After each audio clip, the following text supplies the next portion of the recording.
అందరికీ నమస్కారం. నేను మీ సులోచన సంపంగి.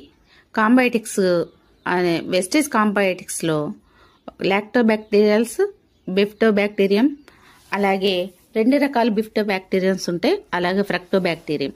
ఈ 4 రకాల బ్యాక్టీరియాస్ ఉంటేనే మనిషి జీవించగలరు. ఈ 4 రకాల బ్యాక్టీరియాస్ మనకు ఫ్రీగా అందిస్తున్న గ్రేట్ కంపెనీ మన వెస్టేజ్. మరి దీనిలో క్యాప్సిలిన్ క్యాప్సిల్ అనే ఫస్ట్ కాన్సెప్ట్ పెట్టింది మన వెస్టేజ్ అన్నమాట. దీని గురించి పూర్తి వివరాలు తెలుసుకోవాలంటే ఫుల్ వీడియో చూడాల్సిందే అండి. త్వరలో మనం ఫుల్ వీడియో కూడా చేద్దాం. మరి ఇది తీసుకోవటం వల్ల గట్ హెల్త్ చాలా ఎక్సలెంట్ గా ఉంటుంది. అలాగే అరుగుదల బాగుంటుంది. ఇంకా గ్యాస్ట్రిక్ సమస్యలు రాకుండా మన బాడీని మనల్ని కూడా చాలా హెల్దీగా ఉంచుతుంది. చూడండి, క్యాప్సిల్ లోపల క్యాప్సిల్ ఒక దానిలో లోపల క్యాప్సిల్స్ లో విటమిన్స్ అండ్ మినరల్స్ ఉంటాయి. బయట క్యాప్సిల్స్ లో బ్యాక్టీరియా ఉంటుంది. ఈ వీడియో మీకు నచ్చినట్లయితే లైక్ చేయండి, షేర్